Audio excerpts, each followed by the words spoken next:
ఏర్పడింది. ఇద్దరు చెల్లెళ్ళు ఉంటే ఇద్దరు చెల్లెళ్ళు మాకు న్యాయం చేయండి, మాకు రక్షణ కల్పించండి. ఒక సొంత చెల్లెలు, ఒక చిన్నాన్న కూతురు. ఇటువంటి పరిస్థితుల్లో ఇంకా 5 సంవత్సరాల్లో రాష్ట్రంలో ప్రజలకి రక్షణ కలిగద్దని ఎట్ట ఊహించగలం? కానీ ఇంత దారుణాలు చేస్తారని చెప్పేసి మనం ఎప్పుడు చూడలే.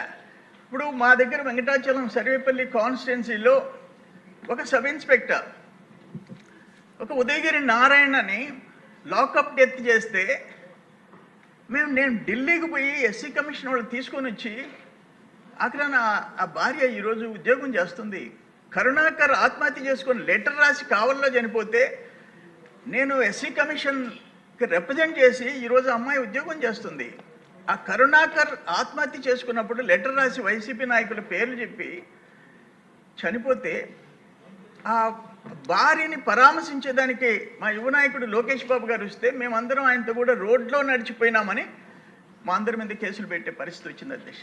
అంటే నడిచిపోకూడదు. అమరావతి అక్కచెల్లెళ్ళు పాదయాత్ర తిరుమలకి చేస్తుంటే పొదలకూరు మండలం తిరిగిపోయేటప్పటికి ఒక ఓపెన్ రోడ్డు పక్కన ఉండే ఒక ల్యాండ్లో టెంట్లు వేసి మేము భోజనాలు పెట్టించేదానికి మిట్ట మధ్యాహ్నం ఎండలో వేస్తే పోలీసులు వచ్చి ఆ టెంట్లు పెరికేసి మీకు పర్మిషన్ చూపించండి అని పెరికేస్తే రోడ్డు మీద అక్కచెల్లెళ్ళు రోడ్డు మీద భోజనం చేయాల్సిన పరిస్థితి చెట్ల కింద నిలబడి అటువంటి దుర్మార్గాలన్నీ మేము చూసాం అధ్యక్ష.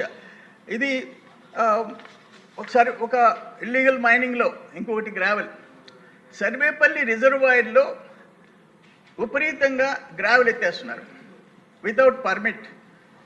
మా వాళ్ళు 10 మంది పోయి ఆ మెజర్ చేసి దానికి ఎంత లోతు ఎంతని టేప్ ఎత్తుకోపోతే వాళ్ళ మీద దాడి చేసి వాళ్ళ మీద రౌడీ షీట్లు ఓపెన్ చేసిన పరిస్థితి. ఆఖరాన మేము సమాచార చట్టం కింద ఆర్టీఐ కింద పెడితే ఎవరి మీద ఉండే పర్మిట్లు మాగుంట శ్రీనివాసురెడ్డి ఒంగోలు ఎంపీ మీద కూడా పర్మిట్లు తీసుకొని ఆయన ఫోర్జరీ సంతకాలు పెడితే ఈరోజు విచారణ జరుగుతుంది అధ్యక్ష.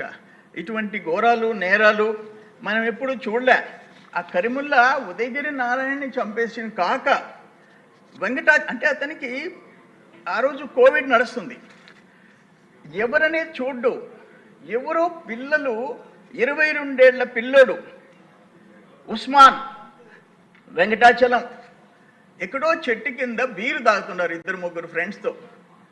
ఇతను పోయి కొడితే అతను ఒళ్ళంతా నొప్పులతో 22 ఏళ్ళ కుర్రోడు పెళ్లి కాని కుర్రోడు ఇంటికి పోతే వాళ్ళ అమ్మ చెప్పింది, ఓపెన్గా చెప్పింది, అయ్యా రాత్రి ఒళ్ళు నొప్పులు కరిముల్లా ఎస్ఐ కొట్టాడు అని అంటే నేను కాపటం పెట్టాను, ఉదయం లేచేటప్పటికి మంచం మీద శవంగా తేలాడు అని చెప్పింది.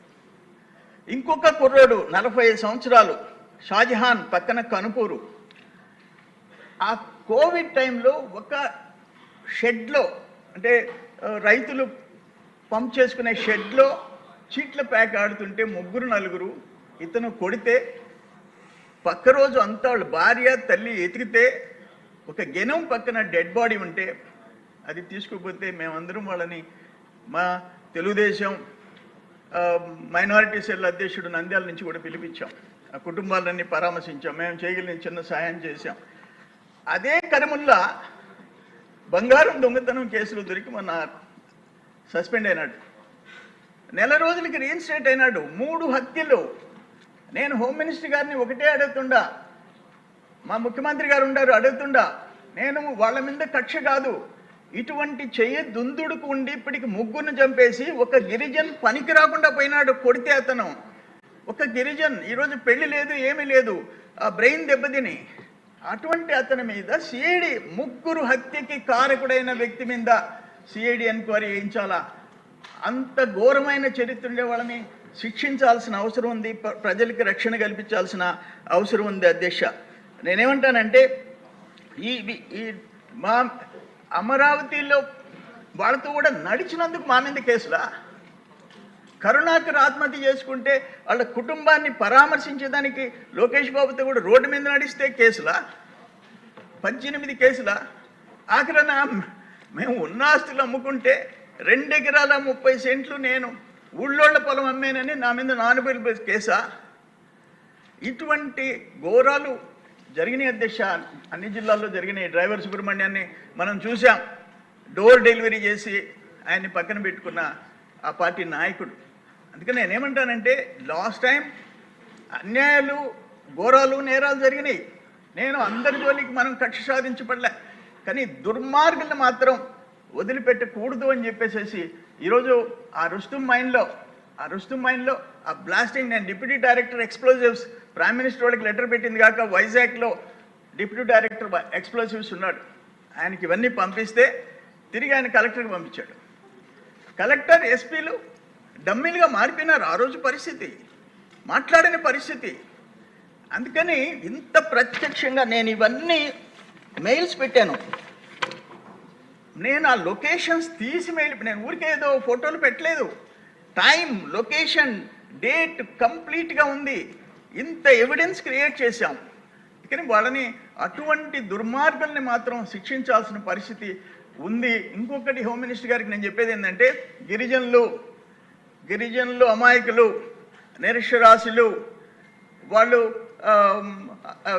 మోసపోయే దానికి ముందుండే వాళ్ళు, వాళ్ళ భూములు రాష్ట్ర వ్యాప్తంగా, నేను చెప్పేది, ఎవరైతే గవర్నమెంట్ భూములు ఆ ప్రీ హోల్డ్ అని ఒకటి పెట్టుకొని అంతకుముందు రికార్డ్స్ మార్చి, ఇవన్నీ నా కాన్స్టిట్యున్సీలో 6.5 ఎకరా 7 మంది గిరిజనులు 1 ఎకరా 35 లక్షల లెక్కన వాళ్ళ చేతిలో ఏదేదో చెప్పి ఆ పేపర్స్ తీసుకొని మోసం చేసుకొని వేరే కంపెనీకి అమ్మేసి నేను బయట తీస్తున్న ప్రయత్నం చేస్తున్నాను.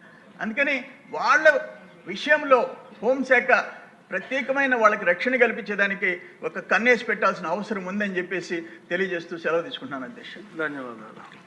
విష్ణుకుమార్ రాజు గారు.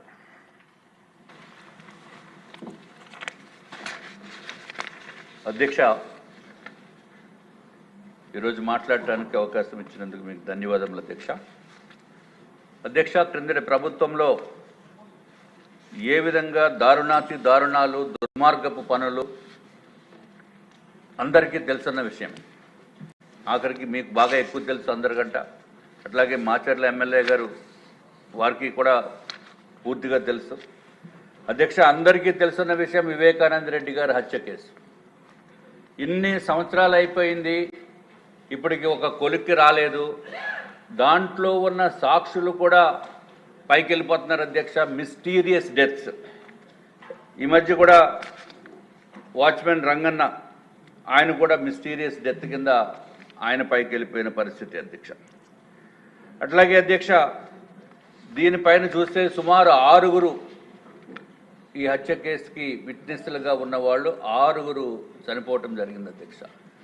దీన్ని బట్టి ఎవరు చేశారనేది ప్రజలందరికీ తెలుసు, కానీ చట్టముకి తెలియనట్టుగా